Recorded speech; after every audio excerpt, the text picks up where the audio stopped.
U.S. President Donald Trump has renewed threats to strike key Iranian civilian targets in an obscenity-ridden post on his Truth social network. Trump declared that Tuesday will be Power Plant Day and Bridge Day, all wrapped up in one in Iran. There will be nothing like it. Open the, I'm sure you can make out this expletive, straight, you crazy expletives, or you'll be living in hell. Just watch. Curiously, he finished the post with praise be to Allah. Senior Iranian government officials have reportedly already rejected Trump's ultimatum. Scott Lucas is professor of American Studies at University College Dublin. I asked him if this is Donald Trump on brand, what his supporters explain as Trump being Trump, or if there might be something else going on. I don't want to sanewash this by Trump being Trump. So just to summarize, on Easter Sunday, a holy day, Donald Trump has threatened war crimes with the destruction of civilian infrastructure. He has amplified those threats with language that I would never use in polite company. And he has ended with blasphemy by sarcastically saying, praise be to Allah, as he threatens this damage to a Muslim country. It is a sign of anger. It is a sign of frustration. And it is a sign, I think, of desperation that he has not gotten what he wanted, which is regime surrender, in the past 37 days, and that he does not know how to get the surrender of that regime. So instead, he just threatens to escalate this bombing by now hitting civilian targets, regardless of the fact that this is probably going to increase Iran's retaliation on civilian targets and escalate this uncontained war, which is not just in Iran, but across the Middle East. Anger, frustration, desperation. I'm sure some of our viewers will agree with you, but let's consider something else. To what extent do you think this post might be about addressing a domestic audience, using a style, a language that might rally his base, for example, distract them from other issues related to the war, rather than reflecting a coherent foreign policy goal? I take your point, but if Donald Trump was playing to a domestic audience, as well as internationally, surely his message could have been, again, on this holy day, one of thanks that a downed U.S. airman had been rescued in this operation in Iran. Instead, what he chose was this vindictive approach. And I have to emphasize that however large his so-called base might be, at the outset of this war, 60% of Americans were opposed to this war. That's unprecedented for me in my lifetime, that you didn't get a rally around the flag effect when a president orders military action. And then over the weekend, the latest polls say that 2/3 of Americans oppose ground operations. And indeed, 40% of Republicans oppose those ground operations. So I think what Trump was doing is, you might be right, he's playing with this red meat to a fraction of the American public. We'll just keep bombing them. We'll just keep punching them until they give in. But I think the reality here is, and a lot of Americans probably are recognizing this, Trump's options are for regime surrender are not going to be by just bombing, bombing, bombing. He's going to have to put in ground troops. And I don't think any amount of Trump rhetoric or bullying or bombast is going to persuade a majority of Americans that they want those ground troops, even against Iranian islands, let alone inside mainland Iran. Scott, you made the point from the very outset. It bears reiterating. We're talking about a sitting U.S. president announcing through social media specific military strikes on civilian infrastructure that legal experts say would likely constitute a war crime under international law. Are we now in a place and time where that's just not significant? I don't think it's significant for the Israelis. And I think we could think back to the operations in Gaza before this current war. I don't think it's significant for Donald Trump and his center circle, who have openly flouted international law on a number of occasions. But I think it's significant for the rest of the world. You know, I think, in other words, just because the U.S. and Israel, and indeed Iran, are not observing international law is no reason for the rest of us to sit on our hands and not say anything about it. So I think it's absolutely right that communities and individual countries, indeed the United Nations, call this out for what it is. I don't think it's going to stop the operations, regrettably. We have already seen, for example, strikes on Friday on bridges. We saw strikes yesterday on Iran's petrochemical plants. We saw Iran respond today with attacks on petrochemical plants and even a desalination plant in the Gulf. But I think if we don't speak out about this, we just watch the escalation of this with its destruction of the international system in silence. Scott, I want to get a question in about this airman who was rescued. In one very clear way, Trump dodged a bullet. If this airman had not been rescued and he had been paraded through the streets of Tehran, let's say, those damaging optics would have lived forever. What effect does the reverse have, the rescue of this man? Does it help the president?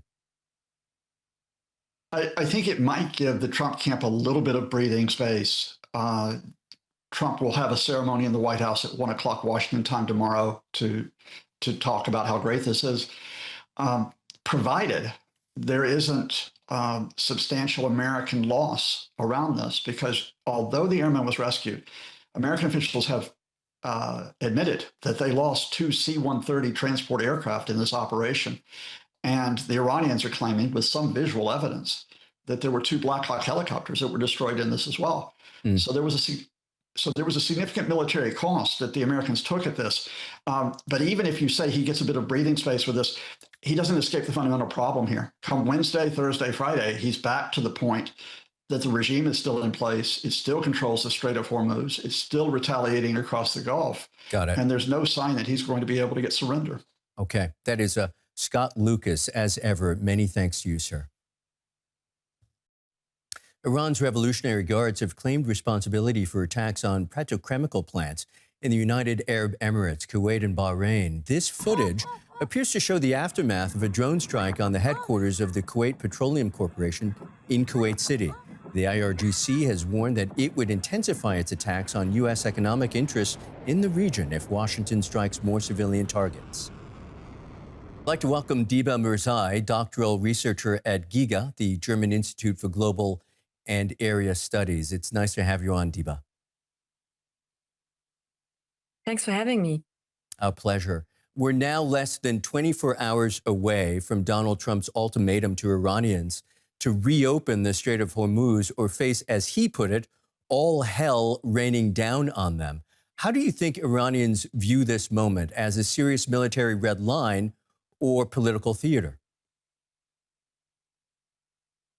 I think the Iranian leadership is taking everything that is coming out of the White House, and especially coming from Donald Trump, quite seriously. And they have been taking it very seriously. They're taking this as a new military threat, at a potential escalation, and have already said that if the United States were to actually extend its attacks on critical infrastructure and civilian infrastructure, it would retaliate in similar manner with its Arab neighbors in the Persian Gulf. If the deadline passes and the U.S. and Israel start bombing civilian infrastructure, when you say Iran will essentially respond in kind, are we talking mainly about Israel, since Israel, of course, is geographically closer to Iran? How might they hit back at the United States? Well, by actually extending the war zone, they are kind of also attacking the United States. See, this is the logic coming out of the Islamic Republic, in saying that when we can extend the war, when we can actually hurt the United States where it hurts a lot, which is when we attack their defense structures, their bases, but also economic interests, we can actually harm the United States. So this is a strategy that Iran has been applying in these past 5 weeks. One of Trump's central assumptions in starting this war was that it would trigger a meaningful uprising in Iran. Based on what you've seen, what you're hearing, has this conflict weakened the regime internally, or has it actually rallied people around it, at least in defense of the country? Well, let me start by saying that we do not have actual data to make a proper assessment on what 92 million people think or, perceive. But what we do see, based on the limited messages that we get or reports that we get, is that those who have been quite supportive of the Islamic Republic have become even more supportive. We have seen people coming to the streets for the past 5 weeks supporting the Islamic Republic and actually asking for much harsher reaction from the political leadership. But then we also see people who have been, who might have been supportive of those U.S. and Israeli attacks, that those have become quite disillusioned and much more skeptical, because what they see is not that the Islamic Republic is being targeted, but actual civilians are being targeted and civilian infrastructure. So they have also become much more skeptical and are united in, at least in a sense, that they think the country and the nation is being under attack and not the Islamic Republic.